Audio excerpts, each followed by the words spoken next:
with your mother. Yes, with your mother. That's what we're doing tonight. And your Beautiful grandmother. woman. And your aunts and your nieces.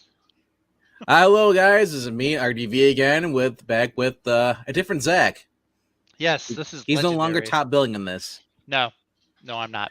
That belongs to Mr. Breen. You know what? We should put Breen on top and we should go back on the bottom since we belong. We should make it like a pyramid.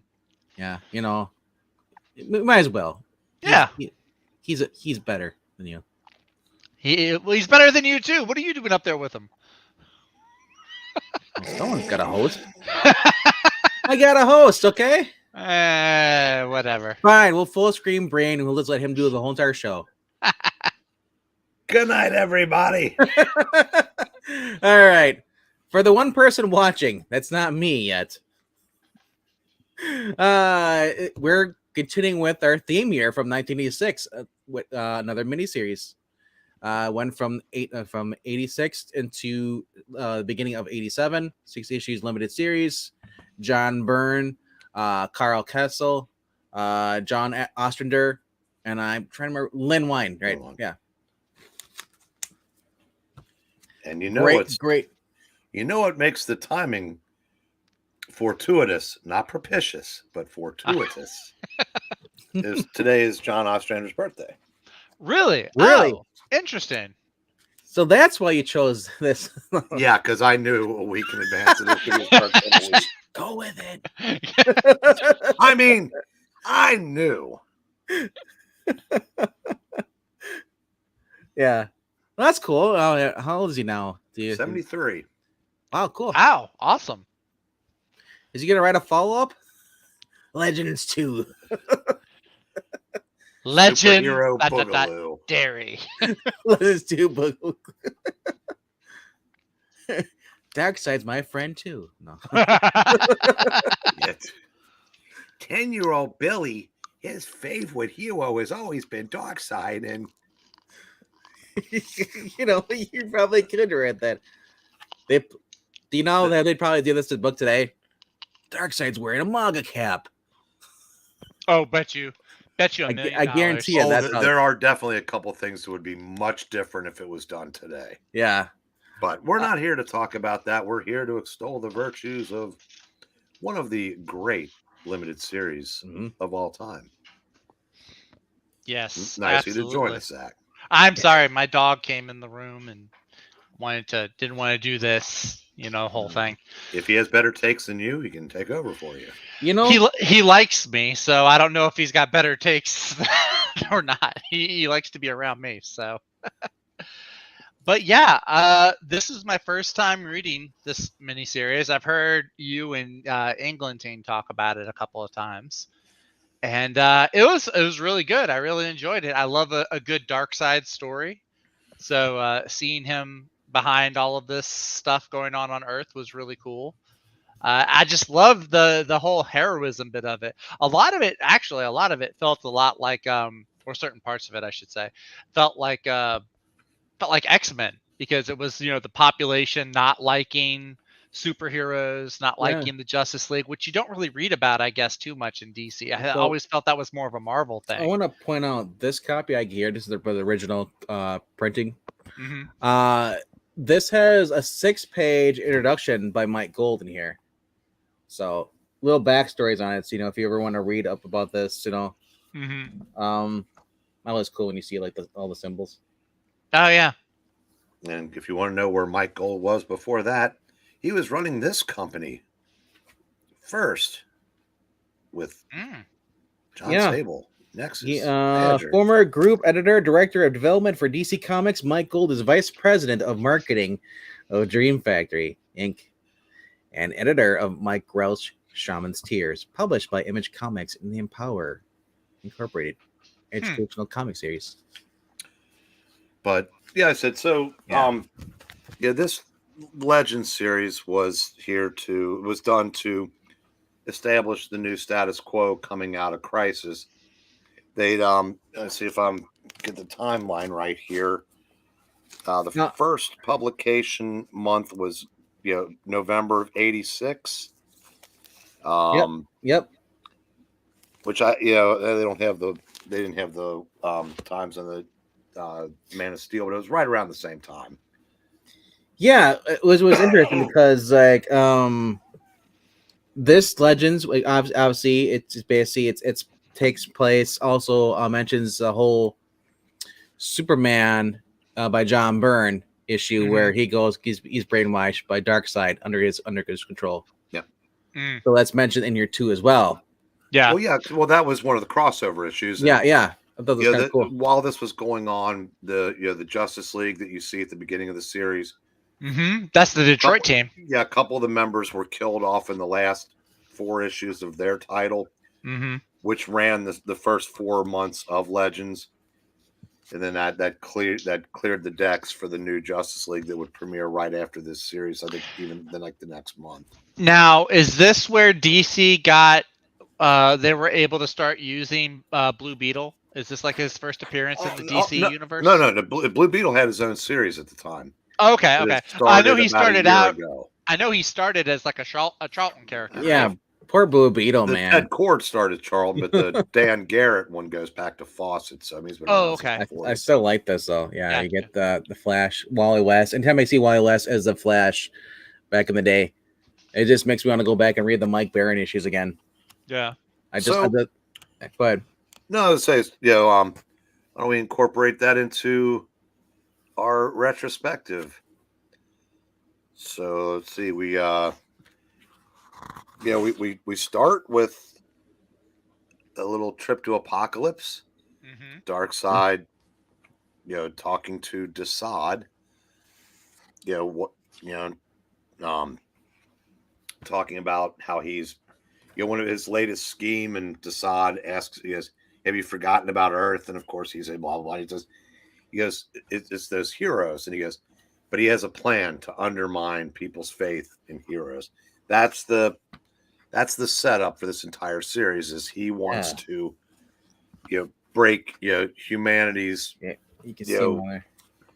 That's Godfrey down there. He looks like an evil Jimmy Olsen. Well, yeah, that's what that's. But G. Gordon Godfrey is Morton Downey Jr. That's kind of what his character was as the loudmouth TV host.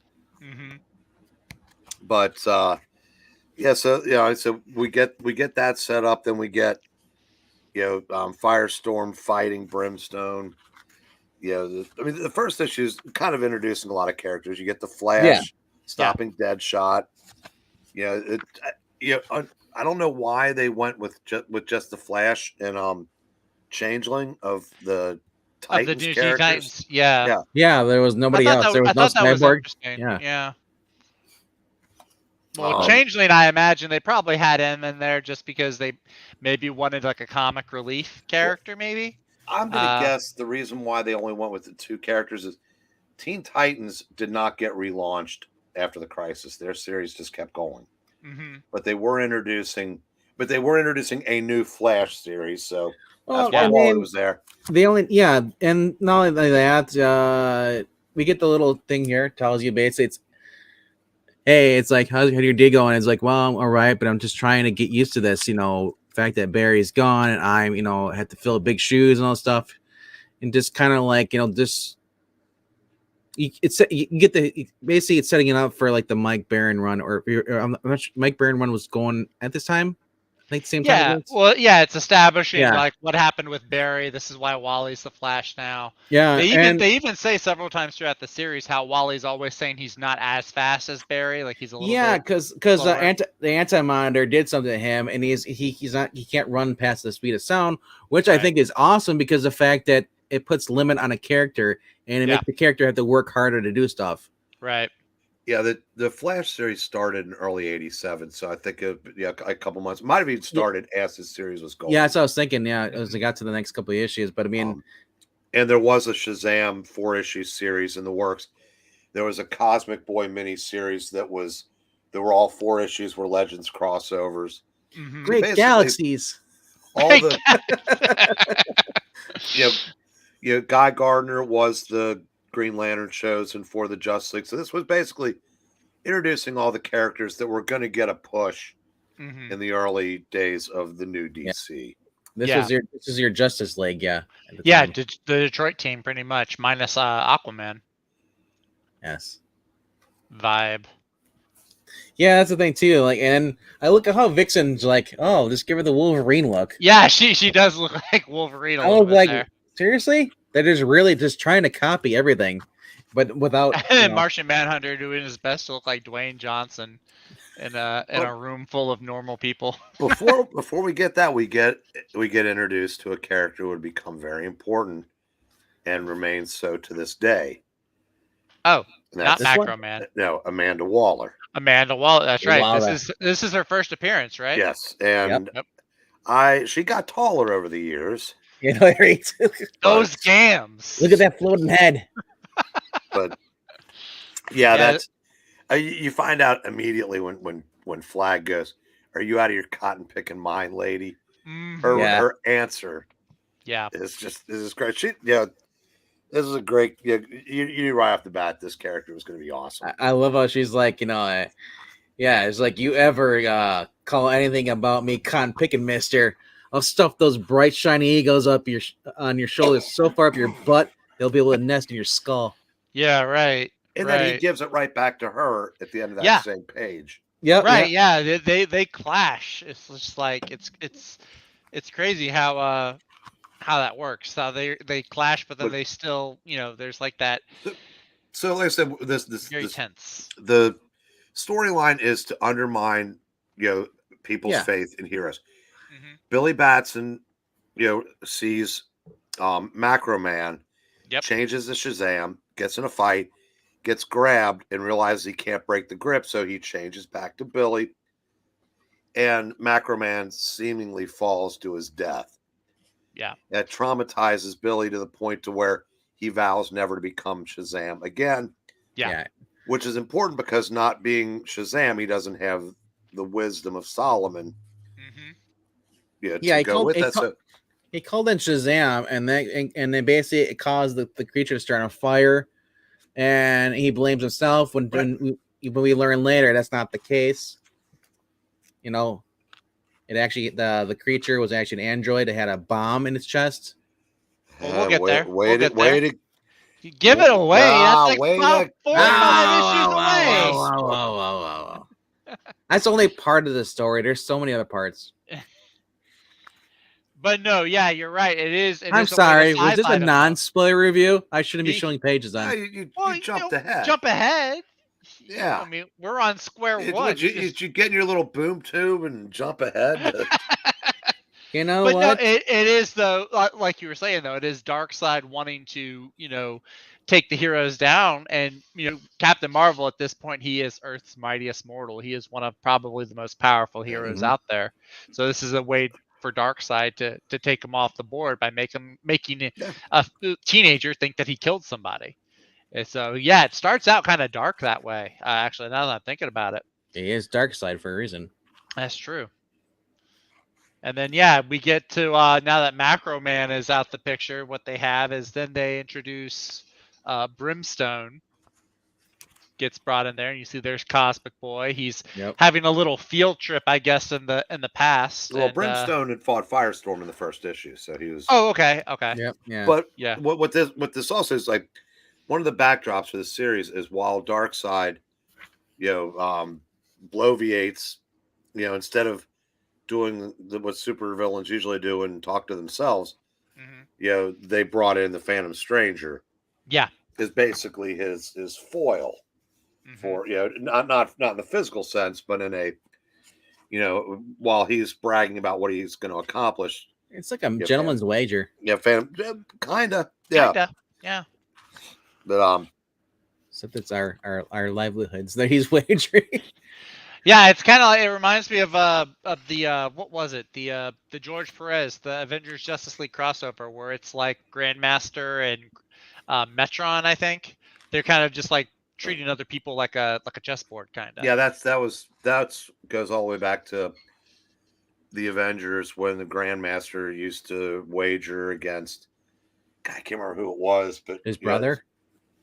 No, it was one of the other elders, but that like they did that with hell, I can't remember who it was, but that's where The that idea came game from. master. But so issue 2 is Rick Flag's on a recruiting drive. So he's goes and gets Floyd Lawton out of prison. Mm-hmm. And there's a scene where where you get the introduction to the Batman for the series. And you see just how, I mean, he is just one scary guy in this. When he takes the gun and just karate chops him and says, "Now sleep." Yeah, right. But the people are starting to turn on him, so someone actually has the balls to throw something in his face, and then the mob attacks Robin because Godfrey has been successful I in didn't turning realize the people against the heroes. I didn't realize this was actually Jason Todd at first. Yeah, and look like they turn over the Batmobile. Yeah, that's what was interesting. This Jason Todd, the Jason Todd pre-crisis was, golly gee whiz. Mm-hmm. Yeah, that's what threw me off. He is in this series. Yeah. Right after that, they redid his origin as a street punk. Mm-hmm. Yep. But again, we're working some of the kinks out. Yeah. But that version of Robin works better for this series. Mm-hmm. Yeah, like a younger, more innocent, wide-eyed kid. Yeah. Definitely. Yeah, 2 months later, he's stealing the hubcaps off the Batmobile. but still, it's funny He's though. I jaded now. Going back to the whole robbery thing, like the hostage situation is like, he's telling the lady, he's like, "Oh, it's right, lady, bang, criminals," and he's like, "Sounds like a good idea. So what do you say? Do a little begging, punk." He's like, he just drops kicks the guy and stuff, and it's just. And then when what's his name pops up, or like Kirkland, the SWAT team, you're like, what is Batman doing here? He's like, "Your job, you're welcome." He's like, "What, you smart minds?" Like, I love it. Yeah. When I first thought that was, I thought somebody threw like a strawberry like ice cream cone at it. That's why it was a perfume. I was like, perfume bottle, yeah. So we also get a reintroduction to the greatest Green Lantern of all. Oh, I thought it was Blue Beetle. We were going. Oh, you're right. Right after Blue Beetle. Who tries to help out, and the cops want to arrest him. So it's they I like this little bit here where a yellow nail goes through the shield and hits him. Yeah, it's like, curse this impurity in my ring that won't work on anything yellow. But yeah, the cops do turn him. He has to like do his own crowd control and push everybody away from him. Yeah, there's a panel on the third to last page where Professor Ivo is talking about vengeance, and we never see him again in this series. That I'm is not true. sure where he found that vengeance. It might have been in Action Comics with the Metal Men, but yeah, I'm just not realizing that. Yeah, he never does pop up in the series. That's weird. But this issue ends with President Reagan enacting a ban on superhero activities until the current crisis is passed. Yeah. Here's the Ivo thing, and I think was there the tie-in? Wasn't that one of the things? Wasn't he villains at all? No, I don't think he didn't pop up again in this. I said the Metal Men were in an issue of Action Comics that Byrne did, so I don't know if they resolved it in that, or if it was just one of those where they threw in and then forgot to follow up. And there he is. Looks like the Joker just attacked him with a crowbar. Yeah, the last page just shows how badly Robin's beaten, from earlier in the issue. So that's where we are after 2. Yep. Yeah, I'm looking at the other comic books. There's 22. There's 22 books that spawned off of this. Yeah. None of them have Ivo. And then we go to issue number 3, and we open up. There's now an angry mob in front of Titan's Tower, which they actually say, because they're the only ones that have like a really public headquarters, like the Justice League. I guess they don't have their satellite at this point. Well, it's public, but who can get 22,000 miles in space or whatever? I gotta say, I like Brimstone's wrestling attire. I never noticed until now. He's wearing basically a unitard.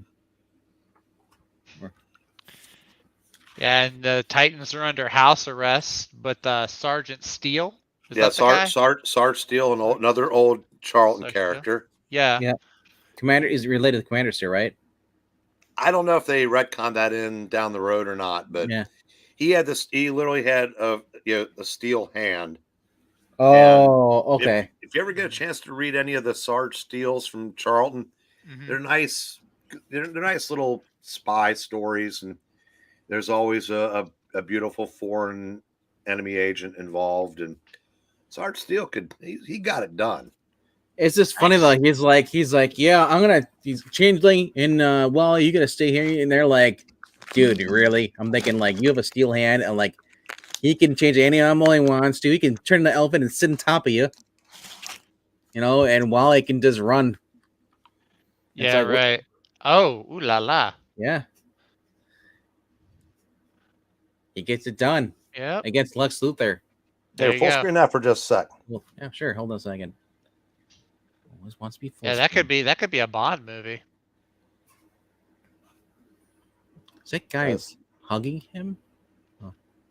No, that's they're fighting. It's like a Oh, they're chokehold. fighting. I know. Yeah. Let's see if he's Yep, and here he is again. Another beautiful Oh, enemy yeah. agent. Yeah. I shot. Yeah. All right, back to our regularly scheduled program. Yep. From there on, we have our first meeting of the Suicide Squad. Yes. You see Captain Boomerang, Enchantress, and that's not Mammoth. Blockbuster. Blockbuster. That's the guy. I kept thinking he was Mammoth. I had to read and find out he was Blockbuster. The Gams on Amanda Waller. Jeez, you could beat someone to death with them. Boomerang, of course, being a smartass like he normally is. Amanda Waller makes it very clear from the start she's not going to put up with his mess. Grabs him from the scarf, pulls him down to her level. Rick Flag shows up. He's got Deadshot and Bronze Tiger in tow, and there's the bracelet bomb going on the hands. Yep. And so Boomerang's like, I don't trust any coppers. So yeah, you find out Brimstone has now made his way to Mount Rushmore. So that's where the Suicide Squad, Task Force X, that's where they're headed to. I'm so glad they retconned his look. Yeah. Oh god, that look is pretty rough, right? His hair. Yeah. And then you've got Billy. He's over here. He's still whining and crying, thinking that he killed Macro Man. He meets a girl named Lisa. I think it's Lisa. Yeah. And so, he's like, she takes him home to her parents. Darkseid is laughing because he knows he's got the upper hand. Look at his. That is the most out of character thing, out of context. Yeah, Darkseid laughing, his mouth open like that. It looks like a meme. Yeah. That is just weird looking. Mm-hmm.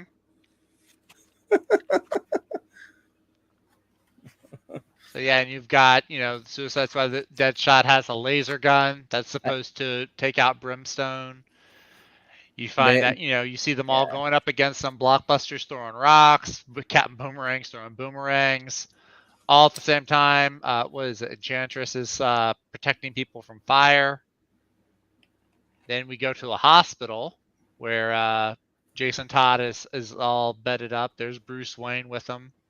They do mention it's a private hospital, so there's otherwise it'd be fairly easy to put two and two together. There's this little moment here that I like. It's Jason Todd said, I bet Dick never screwed up this bad, and Bruce is trying to say, no, he had his moments. I like that. The bat silhouette behind him. Oh yeah. Oh, that's cool. I didn't even catch that the first time. Oh, that's cool. Sean Gordon Murphy's doing that in in his current book right now, The Batman Beyond. Yep. But man, yeah.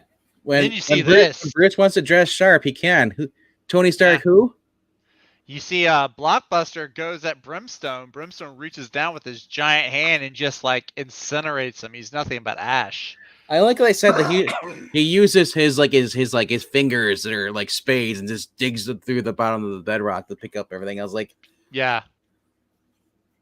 I guess if you're gonna send a team out and call them the Suicide Squad, yeah, somebody's going to have to get croaked off to somebody's mean got to something. go. Oh yeah. So you see here, and then you see Enchantress is about to double cross the team, and Bronze Tiger goes in there with the Spock chop, the Vulcan death grip, knocks her out. But they do mention that they knew that was going to happen. That's why he had her standing close, or him standing close. Right. Because when she uses too much magic, it overwhelms her and brings out her evil side. Yep. Darkseid down with a gorilla face. True. And here you have this is really cool. This is one of, I guess, the better moment. This is one of the reasons I really like Superman. Yeah. Even though you can tell he disagrees with the president's no superhero order, he still he goes along with it. He's like, I don't agree. I don't think I'm certain you're doing what you think is right, but I strongly disagree with your edict, but I intend to obey it. I gotta say though, I was getting like Phoenix vibes. Oh yeah, a little bit.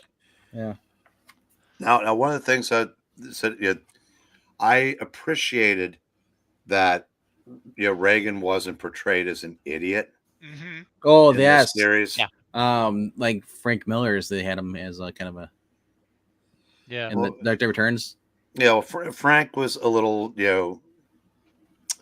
he was a little edgy in those days. Yes. But this, I mean, like I said, and that made, because Reagan not being an idiot, because he points out, he goes, it doesn't matter what I believe. He goes, I serve at the will of the people. Mm-hmm. And this is what the people want. Yeah. And Superman, it basically, I don't think either one of them agree with it. Yeah. But Superman, agrees to abide by it. Yeah. That's something that Reagan clearly does not want to do. Mm-hmm. And then, I said, and then we get the scene with at the Jamesons. Yep. And for those who have large screen TVs, do not let Phantom Stranger roam by your house. You'll blow them up. Oh, you're skipping the best part though. J. Jonah Jameson. He's taking his little action figure away from his little kid, calling superheroes a menace. And Spider-Man's a menace. He belongs in the fire. He really doesn't have a flat. He doesn't have a flat top. Yeah, not really a flat top, but he looks more like Cliff from Cheers. Like Billy Batson, because they're watching G. Gordon Godfrey's. I actually know that is. It's Ron Swanson. And so, he kind of does actually. Billy's like, that Godfrey is everywhere, and then Lisa says he's a doofus, and her dad's like, young lady, I won't have that language in this house. Like, dude, chill out. She's kind of right. He's a little infected. Here's the other meme you want to get. The Hellhound. Everybody needs a Hellhound. Sign up now. You can save money. Buy more Hellhounds. Yeah, the Warhound. Like he's just like posing here, like he's like very infomercial. Look at my sweet dog right here. Yeah. Has anybody ever asked why Darkseid wears hooker boots? Has anybody ever asked why he wears underwear? Yeah, outside? That's true. I'm just saying. And if you ever really think about it, shouldn't John Jones be one of the characters in Magic Mike? Could be with his outfit. Yeah, That's it. Yeah. I'm just saying. All right, well, we're halfway through, and Zach, give me your impressions. So far, I mean, I'm liking it. There are parts in here that, especially like this last couple of pages where Billy's at the house and they're talking about what's going on. And it almost reminds me of Marvel's, the Alex Ross miniseries, with the mutant issue where everyone's talking about mutants. But no, so far I'm really liking it. It's a very different Darkseid kind of story. Like, the modern ones, he's usually out there fighting people along with his parademons. And this one, he's more of like the man behind the curtain, playing the long game. I like it though so far. All the different approaches there are to it. Like Superman, he's not really active. He's going along with what the president wants. All the different, there's Robin's holed up in a hospital, and Batman, you can tell Batman's not really going to do anything. He's not going to take it lying down. He even says right here, like, the president's wrong. So it's, again, is that, opposite, that contrast to Superman. Superman knows the president's wrong, or, he's like, I don't disagree with it. He doesn't say he's wrong. He's like, I don't agree with what you're saying, but I'll go along with it. Batman's like, well, the president's wrong, and maybe it's time that I prove that. Well, so he's just like a badass. Superman's not the only person that does obey it, if you think about it. Yeah. Everybody else subverts it. and Yeah. but again, that's to set up the contrast. Superman is the best of us. Mm-hmm. He represents all the best of our ideals, and I said the other, now circumstances forced Blue Beetle to break that because he kept getting shot at by the cops. But yeah, it was a self-defense thing. Yeah. Now, see the Blue Beetle tie in here. I kept thinking that's where you can get Justice League International, that kind of humor. Yeah. Him getting shot at the cops, and he's like, and then the second time when he's trying to hand him over, and they're still harassing him. So now I'm guessing he was in this because he was going to be in the new Justice League series, and I'm thinking they were probably hoping that it would give his his own title a rub. It didn't. It didn't. That was Jan Jurgens writing it, right? No, he was doing Booster Gold. With Keith Giffen. I can't remember who did the Blue Beetle series. I'm gonna say maybe Dan Mishkin. I'd have to look that up, but I don't know. Hello to Miss So. Hey, Miss So. Hey, MK too, by the way, and Jim Sorensen. They just hopped on. We did have a question from Ed Brewer asking: was the New Age of Heroes Brimstone the same as that Brimstone? No. Yeah, didn't know there was another Brimstone. Yeah, that was one of the. That was Jeremy Jordan's book, I think. Heard it was good, actually. But... I've only heard of the Brimstone Society. That's about it. So now we're halfway through, and the beginning of this issue number 3 was like, wow, yeah, that's an unhinged Godfrey. Look at that face. That's Pixel's next avatar on Discord, probably. If Pixel was a ginger, this would be him. If Pixel was a ginger, that is him. So yeah, it opens up. We're in Star City, and I found it interesting. I don't mind. I like Black Canary. I don't like the outfit necessarily. The new the yoga outfit, the workout outfit, whatever. Yeah. But I found it interesting though that they went with Black Canary instead of Green Arrow. Don't know if there was a reason. Green Arrow was, Mike Grell, I think, was in the formative stages of the Longbow Hunters. Even though Diana was in that, they wanted a female in the team. Okay. And Dr. Light didn't last, so she was the woman on the team. Gotcha. Yeah, because in the Longbow Hunters, they were both retired, weren't they? Yeah. So that was kind of, I don't know if that's why Green Arrow wasn't in this, but it was, it's I guess Green Arrow he didn't fit the idea that they were going for because it was going to be more lighthearted, and Green Arrow, Oliver Queen doesn't exactly lend himself to humor. Yeah. Unless he was fighting with Hawkman back in the day, arguing politics. Yeah. But we get this where Black Canary, you've got the picture where she's taking down Count Vertigo, helping out some police officers. And then after that, though, is where it gets insane. It gets intense because now one of the officers has a gun on her because she's out superheroing when, the president said you're not supposed to. Yeah. The other guy, his partner, is like, put the gun away. She just helped us out. She saved our lives. And they get into a struggle over the gun. And one officer ends up killing his partner.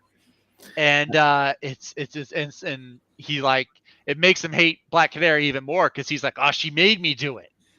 And so I'm not even going to shoot first anymore. I'm not going to ask questions. I'm just going to shoot and not bother asking questions. I don't think it was ever explained, but I'm guessing that Godfrey manipulated everybody's mind to where, you notice how they never, it wasn't both of you hands in the air. It was just the hero.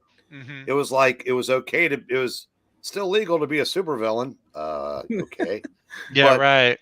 Well, actually, Blue Beetle actually points it out. He's like, "Aren't you going to go after him? Why are you going after me? He's a villain." And then the guy, because that's funny because okay, apparently, So they don't think they ever explain that, but I think that's just left for you to figure out. So we get some more. We get some more dark side watching, and you get He likes to watch. He's Yeah. doing his best Watcher impression. But Actually, there's this fun little. I thought about E because I know y'all mention these books on the auction from time to time. He brings up Warlord. Phantom Stranger brings up Warlord. It's because there were 2 issues of Warlord that were crossovers. Yeah. Yeah, I But- figured because he sends Desaad off to go take care of him. And But that's- I gotta say, I never Yeah. really cared for that rendition of Joker. The long face like that, it just seemed weird to me. But this also intrigues me too because I remember this is my second time reading through Legends. Mhm. I keep freaking remembering, like, yeah, it's 86. There is no Harley Quinn until, like, almost 10 years later. That's true. Yeah, I did read this woman's lines though with the Harley Quinn voice in my head. These were glorious times. But then, of course, you get Batman breaking in here. Did you say It's glorious? He has a fun moment here. You see Joker's making out with his new Surely, squeeze. my sweet yes. And then Batman's like, "How nauseatingly sweet! I'll make sure you have adjoining cells in Arkham." I love it though. It's like Batman just comes in and like the whole entire Out of Hero is like Batman's always drawn to be like badass, no matter what panel he's in. Yeah, right. He just one punch. And you see, like, the Joker then turns a gun on the girl. So Batman, he whips his Batarang out and throws it out a window, and it comes around and startles the Joker, and he knocks him out. Yeah, that's really cool. There was the one reference to a comic that had been going on outside of Legends. Mm-hmm. Although I think they might have stuck a Legends crossover on that. Where Detective Comics? Yeah, 570. I think that might have actually been, now that I think about it. But yeah, I think he comes real close to killing Catwoman. Oh, okay. And then, kids, we got a special for you over in Los Angeles. We got that beautiful woman, Emma Sue. She's a delicate flower. Miss Magnificent and her pretty boys. Oh, look at that. Look at. Holy crap. And then, of course, Guy Gardner. Yeah, Fun to steal, I tell you. Yes, Guy Gardner.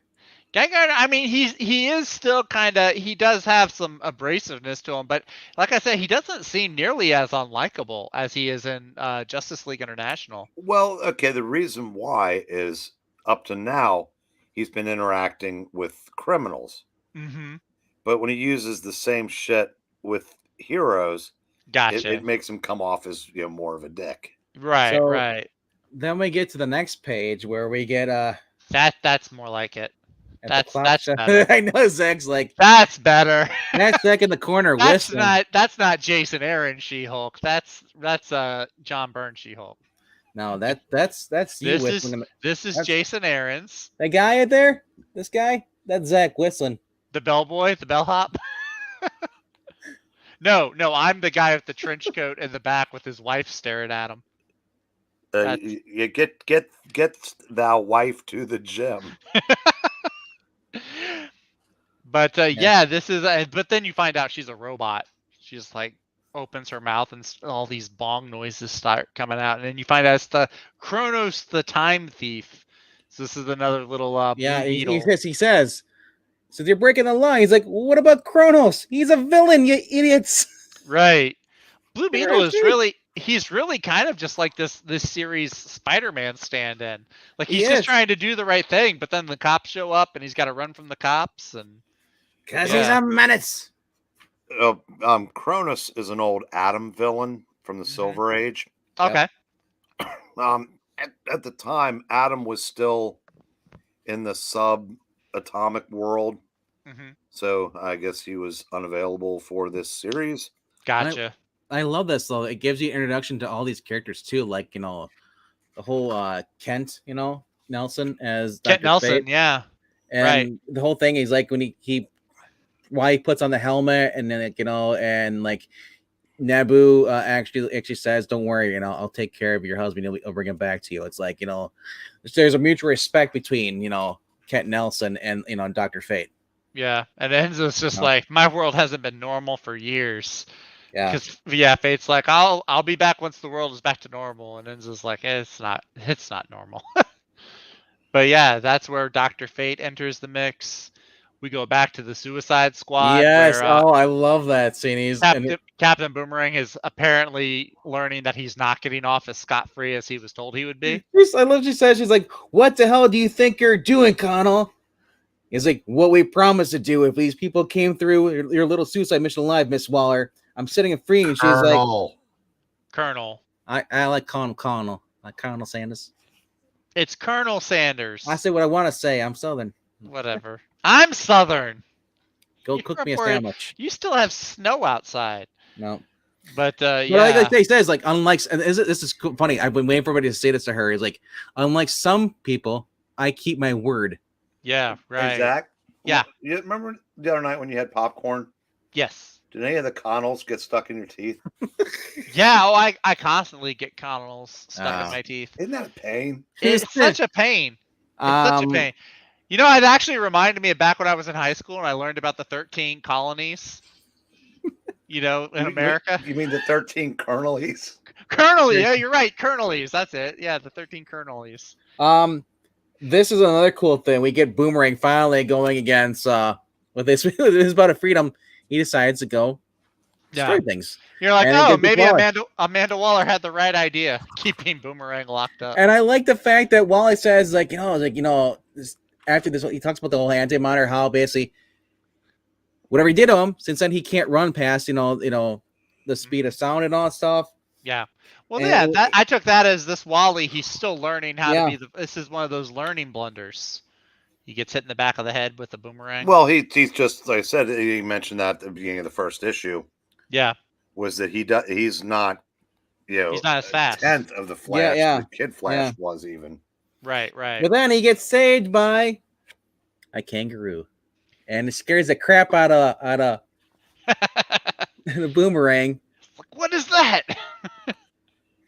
Because kangaroo boxing is actually a real sport. But then we have Darkseid's Warhounds show up, and they interrupt this little fight between Flash and Changeling. I love Darkseid's.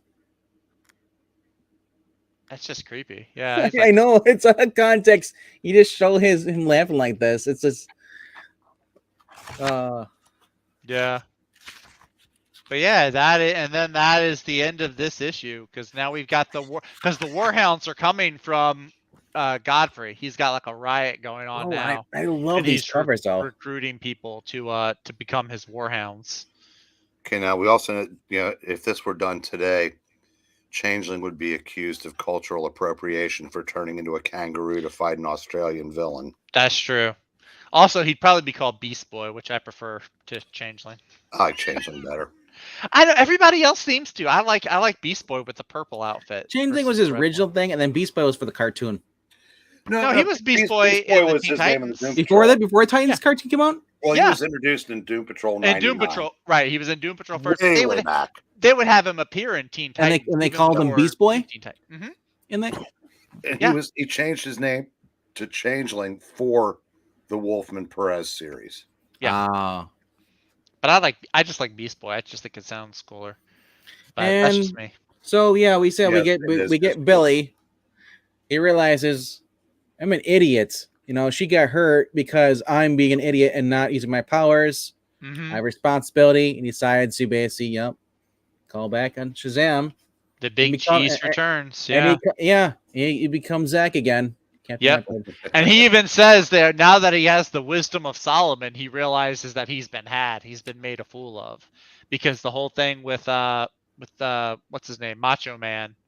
I'm saying that wrong. I know I'm saying that wrong. Randy Savage. Randy Savage, the guy that he sets on fire. He realizes that he didn't do it. It was all an elaborate hoax. Take you down, Shazam. So Shazam, he gets into it with this crowd. They're swarming around him, and this is where all the all the heroes start getting one by one abducted by Dr. Fate. Yep, Dr. Fate starts going around. He does. Well, we prefer the term recruited. Yeah, it's recruited. You see, he gets Black Canary. Then he goes. There's this great scene with Guy Gardner. I love this scene where he's chatting. He gets this villain all monologue-y, and then he does his little Green Lantern pipe is going alongside under his feet, and he pokes a hole in the tank. And then the Wow. tanker blows up, and then he's protected. He's sitting Yeah. there in a lounge chair.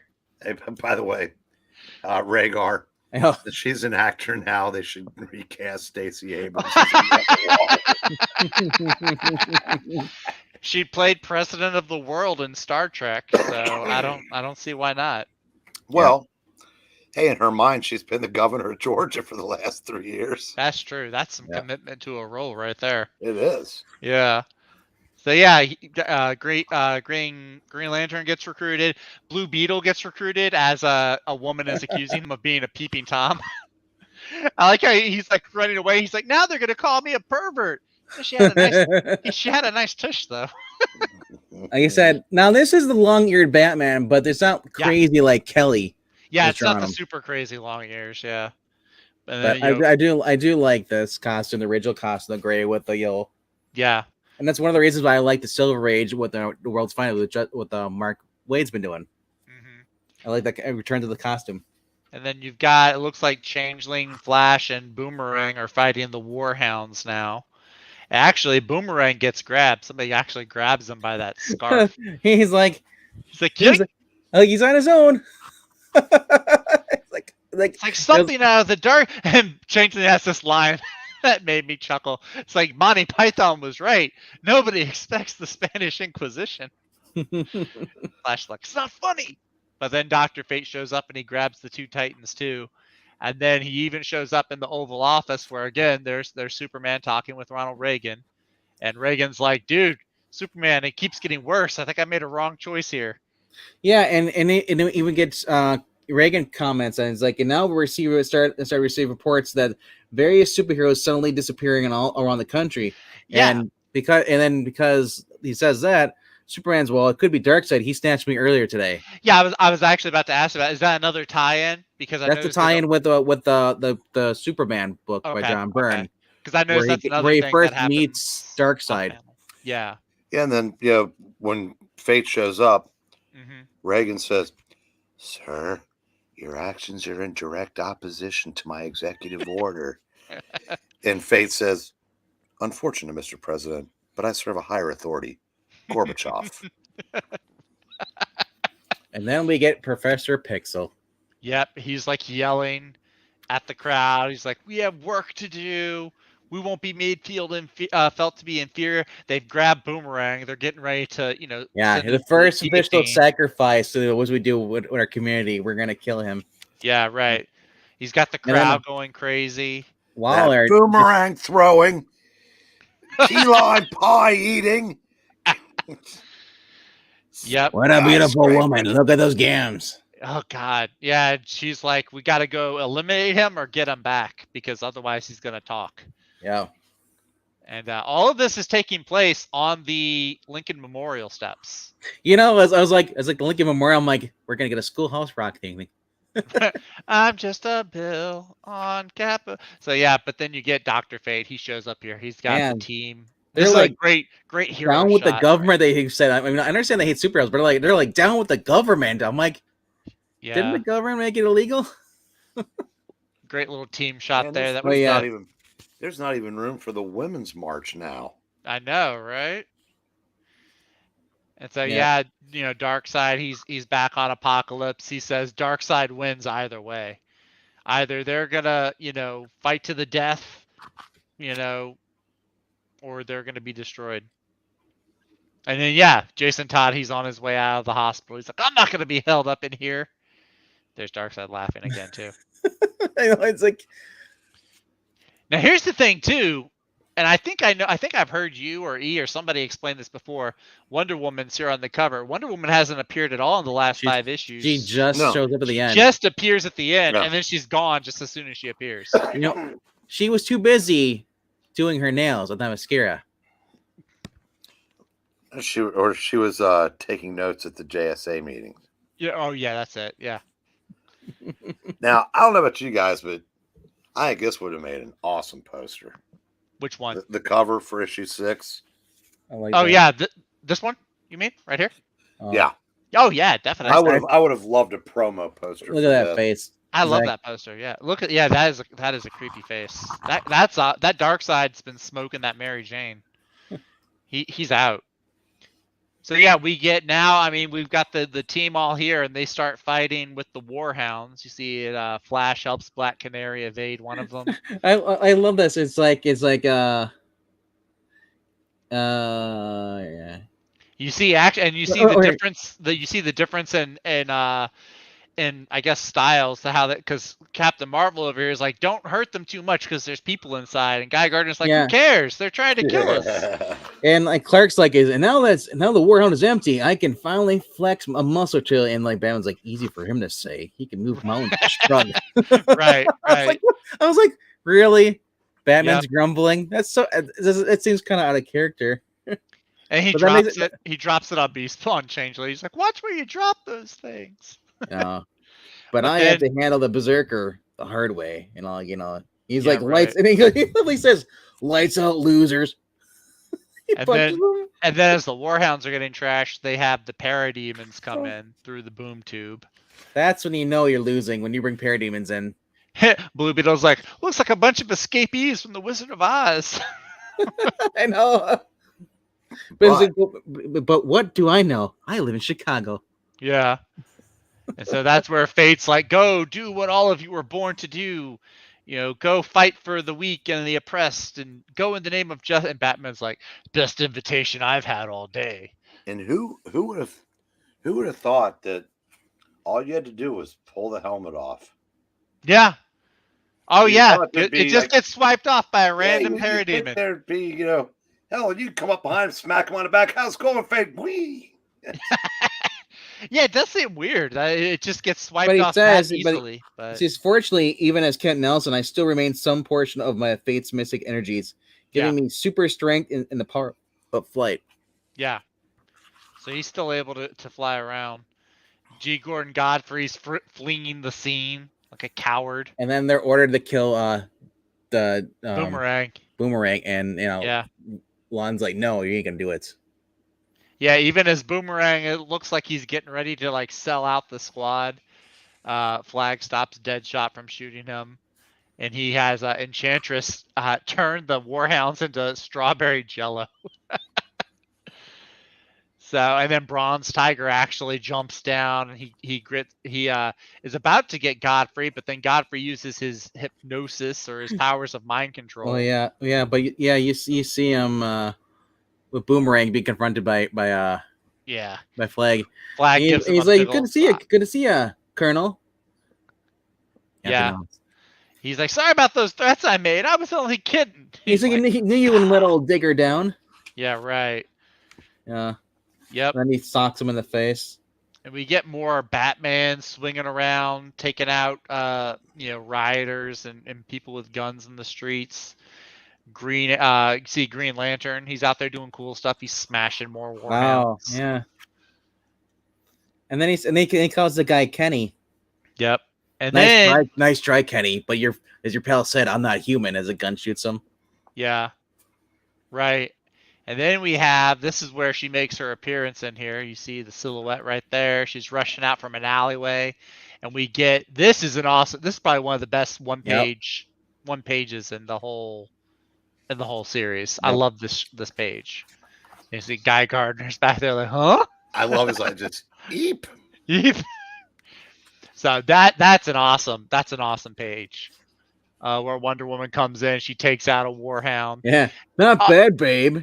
Yeah, you're featuring the best. And he's like, and you are Guy Gardner, the one true Green Lantern. He's like, then I suggest you're on the side of honor, that you stop ogling and protect those you're sworn to protect. And then she says, for the record, I'm nobody's babe. And Guy Gardner says, now that's one tough broad. And then we've got terrorists now that are going after the White House. Yes, angry, the angry Gipper. The angry Gipper. He gets shot in the chest. Yeah. They're like, holy crap! There's no way. Turns out it's Martian Manhunter. It's John Jones. Yep. And we get Superman and Captain Marvel taking on these parademons, just like they're like, I have more. I'm like, no, I have more. It's like, what do we say? We pack them up and send it back to Apocalypse. And Wally and Changeling, they've got all the Warhounds beaten up. All they're doing now is just wrangling the crowd. But then they're saved by the kids. But I still like this little like side thing line up here on the page. Yeah. Oh, that's cool. Yeah, I do like has that. all of them together in the head. Yeah, you've got like Phantom Stranger says, you've got the kids. They're rushing out ahead of the grown-ups, saying, you can't attack the heroes. Jason Todd is kind of leading them. He's limping along from the hospital, and then that's where Guy Gardner, he gets angry and he smacks Lisa. Not Guy Gardner, the other. Not Guy Gardner. I'm sorry, G. Gordon. G. Glorious Godfrey. 3 G's. They're both gingers, and they both have G in their name. But I have that song stuck in my head now, Breen. Glorious. He slaps Lisa, and then the crowd starts to turn on him. So what he does, like a fool, he puts on Naboo's helmet, thinking that that's gonna help him. But then Naboo just like it fries his brain, just like knocks him out. So yeah, and then Bron, as soon as it knocks him out, his hold on Bronze Tiger disappears, so he kind of fades into the background. And everybody's like, "Oh, we were mind controlled, Superman. We're so sorry. Can you forgive us?" Superman, being the good guy that he is like, "Oh, you were just mind controlled. There's nothing to forgive. It's all good. We're fine." So Guy Gardner's like, "No way! These guys tried to kill us." I like how Blue Beetle's like, "So we call ourselves the Justice League." So he's the one that named the team. Mm-hmm. And then you get this whole scene here where Dr. Fate is kind of the one recruiting everyone. And so you kind of get from this little lineup, you get who's going to be in the new Justice League. Like Batman says he'll join, Martian Manhunter. You see some of them like the Flash. He's like, "I'm with the Titans," or Changeling says, "I'm with the Titans." Superman says, "I'll be there if you need me." But then all these other ones, they all end up being... they all end up joining and then become members of the Justice League. In the back of the book of this one, a copy tells you all the different tie-ins. Every single book that spawned 22 issues that spawned from this. Yeah.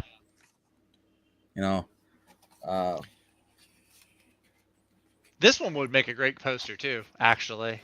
I wouldn't mind that one too. I like that one maybe a little bit more. They're all great, yeah. Yeah. Here's the other books. But yeah, I love it. It's a great miniseries.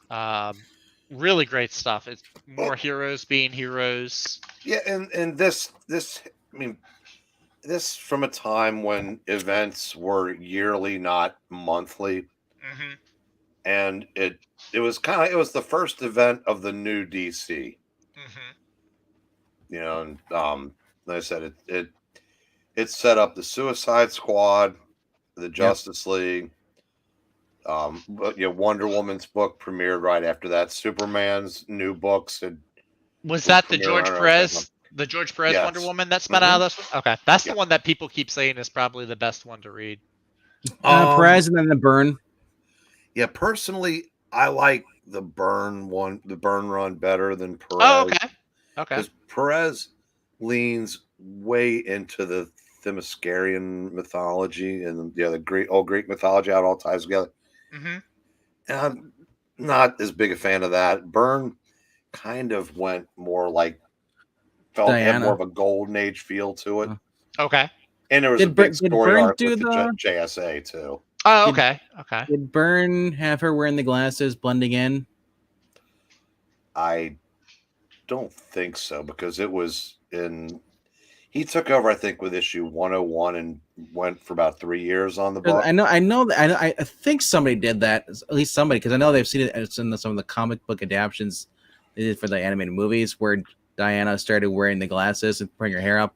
It's Diana Prince instead of becoming Wonder Woman. Yeah. Well, I don't know that. I'm trying to remember I don't think Diana had a secret identity in post-crisis. Like she just was Diana. Oh, okay. All right. Cool. But I like. Yeah, because it is kind of a jumping on point for. I mean, obviously Justice League. I've read through the beginning of Justice League International, and Man of Steel I know was around this time. I know the Mike Baron on the Flash. Yes. Yep. For like 18 issues, I think. Mm-hmm. Give or take. Yeah. Yes, it's really cool. I also like too how it's normally. I mean, nowadays, it's like if you have superheroes meet each other and team up, they almost always start by fighting each other first. It's kind of refreshing that you don't really have that in this miniseries. Like, I like how it sets up the characters too. There wasn't time. Yeah. Otherwise, they probably would have, because this would have been one time where you could actually make a better case for it. Oh, okay. Because it was a brand new universe, and some of these people, after the reset, which you never really knew for sure. I mean, like I said, Wonder Woman, it was a brand new Wonder Woman, as if she had not existed prior. Mm-hmm.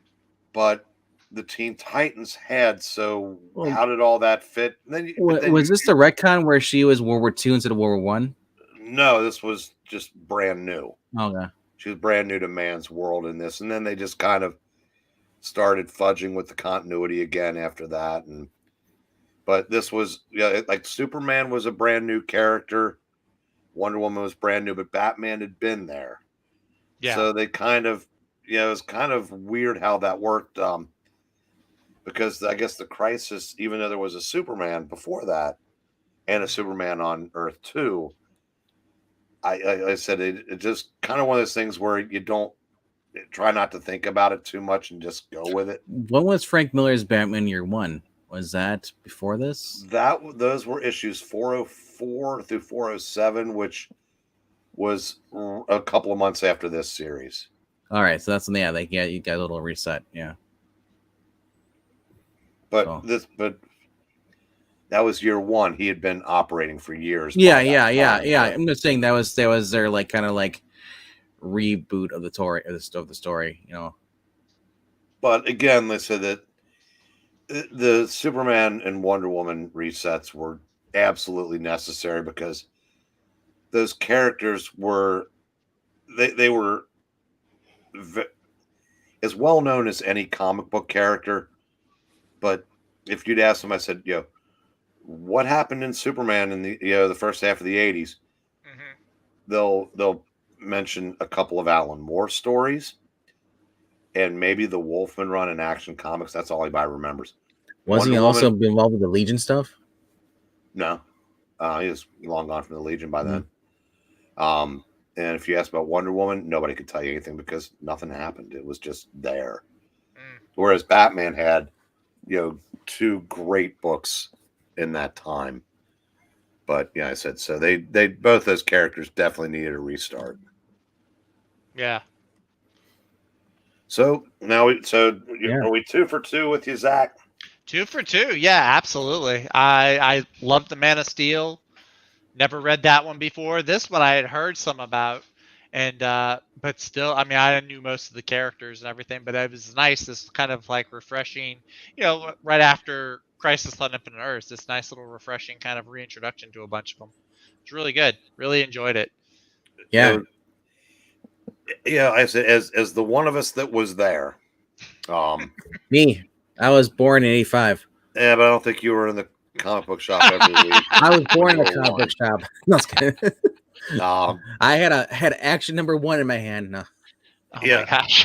After years of DC just being there, this was really exciting stuff, because Marvel had a great decade of the 80s. With Burns, Fantastic Four, and Claremont's X-Men, Simonson's Thor, Miller's Daredevil, O'Neill's Iron Man, Stern's Avengers, Spider-Man, blah, blah, blah. For DC to actually get in the mix with quality, I mean, I can't, I when you see what passes for, this comics today, right, when there was just so much stuff like this on the shelves every week. That's it. It was a great time. Second half of the 80s was the 80s in general was a great time. When I watched that movie, The Lost Boys, at the comic book shop, I'm looking at all the different covers. When they show the different covers, it was out at the time. I was like, holy crap. I'd be getting that, there. If I was. That's what it was like in those days. It wasn't, you guys, like when you talk about when you do your shows, you go, man, I got 8 books this week. You know what 8 books were to me in those days? Skip week. because every other week would be more like 25 or 30. That's Yeah, true. yeah. No, I remember when I first got into reading comics in like the mid 2000s, maybe the late 2000s, like 2006, 7, 8. Yeah, I'd go to the comic book store like every 2 weeks, and I'd walk out with like 20 something issues. Yeah, I got in when Bendis was Yeah. just taking over the Avengers. Yeah, right around there. Yeah. Those years, 2005 to 2010, I was averaging over 100 titles a month. Dang. Days. And very few of them were disappointments. I mean, because Marvel and DC, again, it was a different kind of superhero. They're different kind of superhero universes, but it was, yeah. Like I said before, if they had just run its course when they after Siege, when they went to Age of Heroes, if they'd moved forward from that instead of getting, well, a couple things happened. Political correctness started really getting a foothold in comics, and they couldn't resist the hero versus hero trope. Yeah.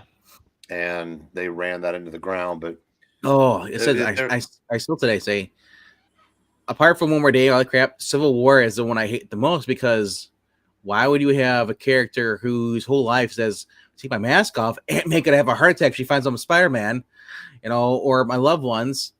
But that's not the first time. It's not the first time she'd known before. Yeah, I know. I'm just saying. It was so out of character for him to take off his mask. Yeah, and become a public hero like Iron Man. Like I said, but they needed that in order to. That was a big thing. In order to do it, that was the huge thing. Yeah, the concept of Civil War, I liked, and as a one-time thing. Hashtag Justice for Goliath. But they've done it 2 or 3 times since then. Yeah. But if you think about Civil War, you had Secret Invasion, you had all that this cosmic stuff with Abnett and Lanning. Yeah, War of Kings, that whole thing. That was going on, you had Siege, you had Dark Planet Reign. Hulk, World War Hulk. Yeah. You had Dark Reign. There's a lot of good stuff around there, yeah. Well, if you look at the people that were writing for Marvel in those days, even the people that are still writing were so much better then than they are now. You had Claremont was still writing the X-Men, and I guess some people didn't like that version compared to his other stuff. Claremont was gone by then. Yeah. In the early 2000s, though, he came back. I'm talking 2005. Yeah. Well, yeah, he came back for miniseries. Brubaker was writing X-Men. They were in space. Yeah. They got involved, on the peripheries of the. I think he got in for the Extreme X-Men is when he came back. That was 2000. Yeah, this is Uncanny X-Men. Yeah. This was, like he was saying, 2005, somewhere in there, because it was Nightcrawler and Havoc and them. That was actually a really good little run. Wait, is that where we got the pirate Nightcrawler? No. But the Brubaker had all the X-Men that nobody else wanted to use, kind of like Peter David X Factor teams, because all the main characters were on Earth. Yeah. And these guys were in space for about a year. But there was there was so much good stuff going on at Marvel. Yeah. DC had Infinite Crisis, and so much of their stuff was going great. But then they, for what inexplicably gave Grant Morrison carte blanche for the entire DC universe. And Final Crisis is just bad. God, I remember being disappointed when I read Final Crisis. I was like, what on earth? Infinite Crisis was so good. How did this turn out so bad? I just want to comment on this. Like, that was the first time I heard of that version of Goliath. I've known of Clint at the time, but I didn't realize there was another Goliath because he must have been short-lived in Avengers. And then again, because I never got into Avengers. I was never the hardcore fan of that. I was always Spider-Man, Thor, some Iron Man, and some Hulk. Now, which Goliath are you talking about? Was short-lived? Black Goliath. The one that was killed. No, he was Black Goliath. He was introduced in Power Man 24 because he was Claire Temple's ex-husband. Oh. Which I don't think anybody at Marvel remembered. But, yeah, of course.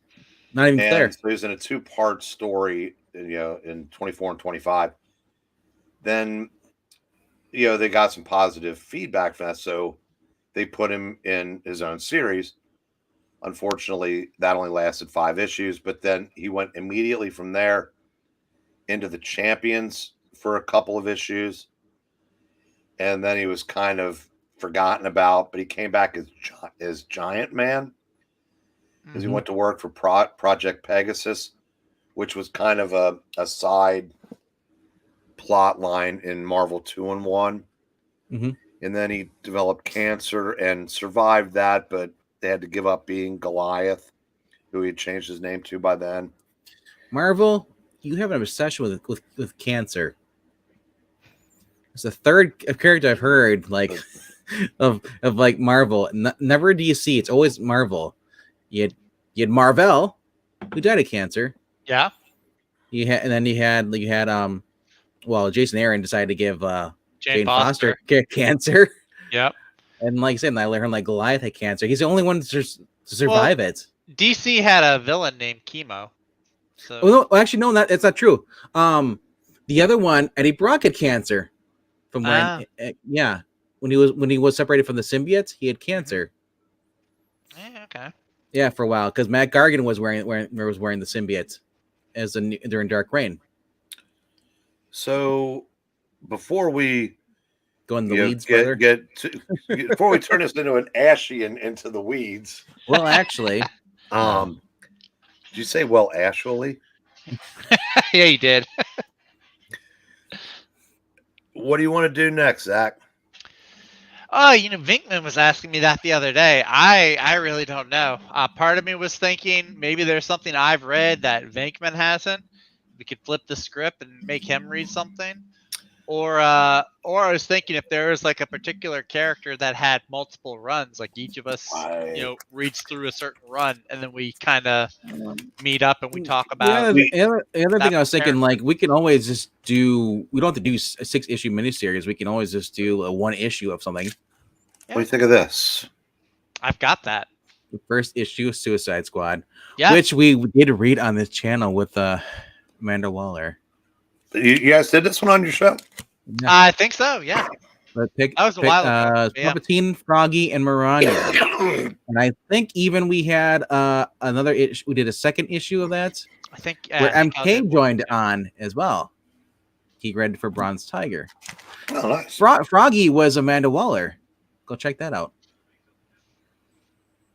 Yeah. Good story. Yeah. Oh, no, it's an excellent story. Really, really good story. Okay, well, if you've read that, though, that's... that takes the fun out of it? Well, no, it's just... I said it's... it means you've been educated already. I have been educated. Have you read the Superman John Byrne, the first issue? The one with Metallo on the cover? Yep. I've got it available. I haven't read it, though. You haven't read well, okay, here's one. Why don't we do Superman 424, Action Comics 584, and Superman #1?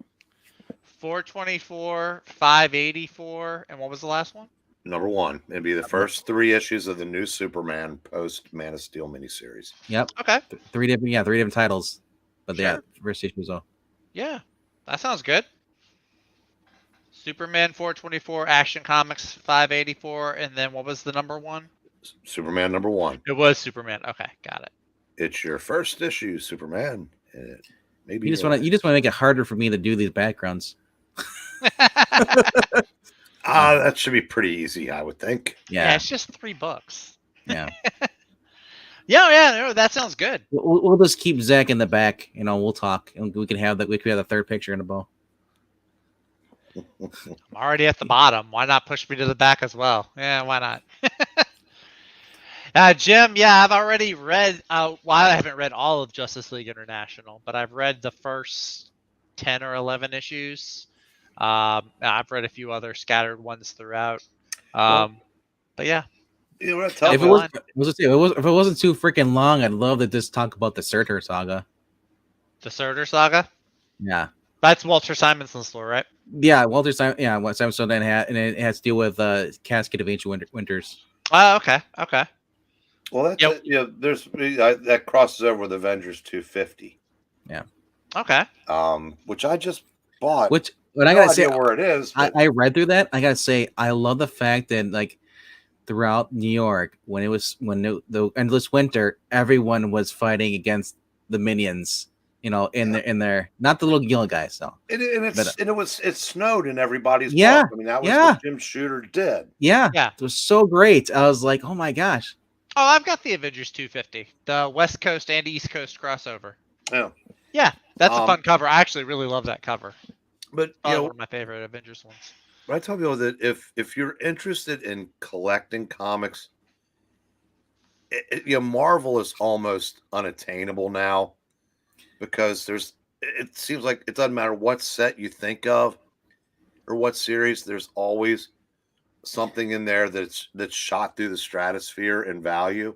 Mm-hmm. But like the first 5 years of DC post-crisis, the only books that are worth anything are part of the Suicide Squad series. Yeah. Yeah, because the first Barbara Gordon as Oracle, I think 23 and 48 are pricey. Mm-hmm. But other than that, I mean, like I said, the Man of Steel Legends, these issues. Yeah. I mean, number 3 was worth $30 5 years ago. Mm-hmm. Now it's worth, I think, $6. I was telling Vinkman, I found the John Byrne, the Superman #1s, the one with Metallo on the cover. They were in a $1 bin at my LCS. Yeah, I mean it's They're really the Justice League International ones too. Have you ever read the first appearance of Gambit? No, I have not. No. I wasn't really a big. I'm getting more into it now, but I was never really a huge X-Men fan, like classic X-Men. I'm starting to get more and more into it now. Actually, but for a while, the only X-Men I'd read was the Brubaker run that Breen was mentioning.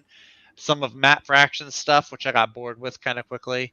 And then there was New X-Men by Kyle and Yost. The other thing we could do, if you wanted to do, we could also do Moon Knight, the 4-issue miniseries, the origin. Well, we read through that, didn't we? The Werewolf by Midnight. Well, that's not the 4-issue miniseries. Oh, okay. That's just where his first appearance was in those 2 books, but he made they finally gave him a 4-issue miniseries before he got his actual series. Explained who Mark is and stuff.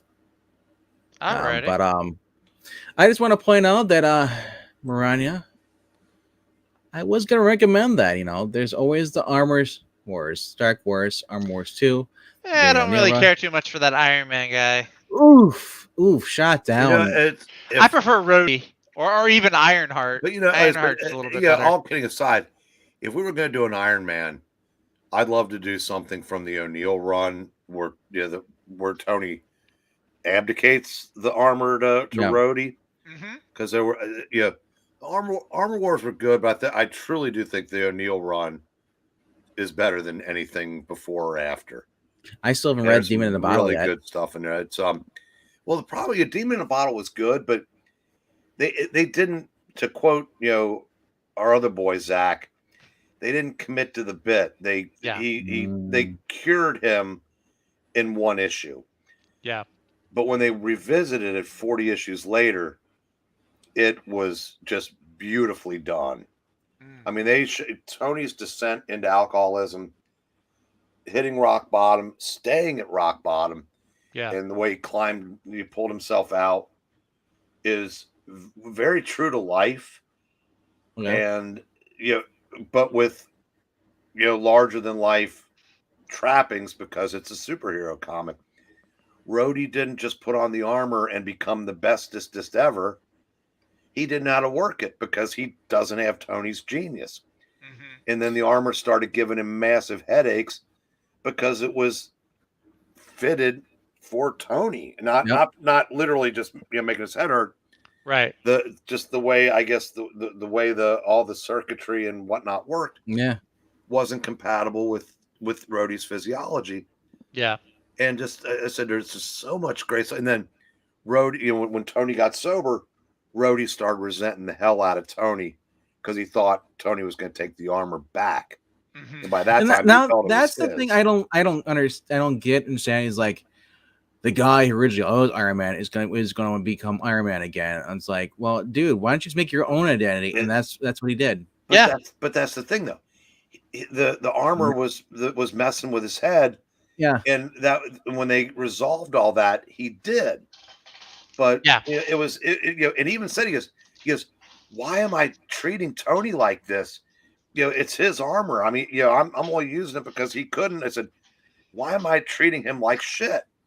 No, this is modern world. He wouldn't be questioning. He'd be like, yeah, Tony. He's like, yeah, he's a horrible person.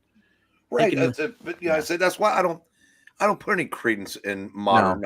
No. Speaking of modern, did you see what they're doing to Mary Jane? No. Killing her. What? Really? Again? Maura McTaggart kills her, skins her, and wears her to the Hellfire Gala. The what? What? Yep.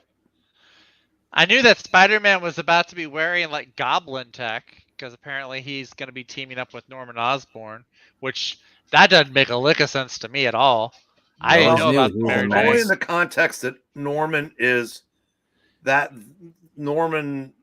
like whatever it was that messed up his head is gone. Yeah. Like his sins got eaten by the Sin Eater or something. I had the same reaction when Venkman was trying to sell me on this a couple years ago. Yeah. And it turns out, I mean, it actually made sense after that. That said, he still wouldn't like fly a glider or like have like bombs or he still wouldn't wear the stuff that reminds him of the murderer. To be fair, before Superior Spider-Man, I forget who was writing it, but he was taking the tech from his villains and then putting it into his own stuff, so he had countermeasures. Superior Spider-Man. That's when it was Doc Ock, though. No, before we became Doc Ock, he had the spider armor he created. Oh. And then because of that, when the Avengers were going against Doc Ock, his underground water, and that's when they get switched brains at the end of that issue. Yeah. But if they actually do that, I don't care because now all of a sudden Mary Jane and Aunt Anna are brand ambassadors for mutant something or other. Marvel, it's just new comics are done. I tried. It's just there's too much nonsense like this for me to take it serious. That's why I'll enjoy World's Finest, and that's why I don't read The Flash as good as I don't follow. And that's kids is why you should read this. Read back issues. Yes, but at least because The Flash, as good as it is, it takes place in a universe where nothing matters. Mm-hmm. At least World's Finest is just a story from the past. So it's I hear that. But there you go, Zach. You have at least 6 or 7 or 8 of different ideas to go through. So writing them down. You'll make a good secretary someday. Someday. I'm a good secretary now. No, definitely. I've got the Superman ones written first. You want to do Superman or Moon Knight? Either of those, I'd be up for. Either. I don't think I have that Moon Knight, so I. Oh, we found a book that Eric Green does not possess. I don't think I do. Okay, well let's do Superman then.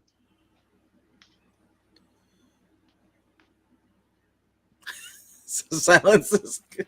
I thought you froze. That's the other guy. That's right. Yeah.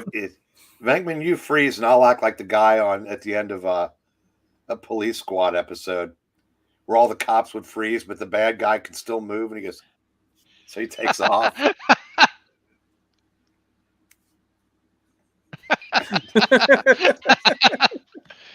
yeah, that sounds good.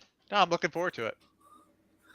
Yep. So, all right, that's it for your review for tonight of this. Hope you guys enjoyed this. I hope you guys are maybe inspired to go pick up some books that you've maybe never read before. And like I said, these collections are out there. This I don't think it's in print anymore as far as this copy, but this was $10 back in the day. Yeah, I don't think this is either because I've seen this at Ollie's, so they may not be in print at all. Doesn't even give a date when it was printed. But I would have guessed early 2000s. Oh, when it was reprinted? Oh, okay. 1993. Whoa. Oh, wow. Dang. Wow. Yeah. That's as old as my wife. No, it's a year younger than my wife. I don't know why. It's just that's what I equate 92 with. You should probably have that committed to memory. I probably should. And but never bring it up. Nope. This stream will be deleted afterwards so that there's no evidence that I forgot. You know, I might have to share this on my Facebook Uh-huh. and tag you. This clip. I'm gonna unfriend you in about 5 minutes. But yeah, Alright. no, this was fun. Thank y'all for hanging out and watching me get edumacated on some good old back issues. Also, for those in the chat, if there's any books you guys maybe want to see on a retrospective, yeah, let us we're all. I mean, yeah, I'm all for recommendations. I mean, so I know Marania was talking about some Iron Man books and runs in there, but if listen, anybody else has any I don't ideas, mind reading Iron Man armors. I mean, armor wars. I don't mind reading Born Again. yeah, The Daredevil stuff. I mean, I'm not exactly sure, Zach, what you have and what have not read, but I know you probably have not read a lot of DC stuff in the 80s. my DC 80s knowledge is catching up. Like I said, I've been reading some Justice League International. I've got Man of Steel. I've got like the first 20 issues on my tablet. So I've got a good little chunk, but I could always stand to read more. So Yep. yeah, definitely. Any recommendations though? Go ahead and put them in the comments or in the chat. We'll be glad to take a look at them. All right. Educating reader. That's right. Zach Reader. That's my It sounds like some kind of like 90s device you give your kid. The more you know. Well, there was a movie, Educating Rita. Oh, Rita. Yeah. Ah, how about that? 93 was the year Marani got married. Yeah. Cool. All right, we're dragging on here, so We are dragging. I love the fact that we have 7 people watching. I really don't want to leave. I'm like, yes, more people, more view time. But like I said, they're all singing, "Please release me, go away, go. Let us go to sleep." We're not villains hoarding a bunch of people's souls and forcing them to watch us. Because if that was the case, I'd have more than 7 people. Or are we? I'll never tell. Good night, everybody. on that note, time to leave. See you later. Good night to your mother. And your brother. And your grandfather. I got nothing. Say goodnight, Gracie.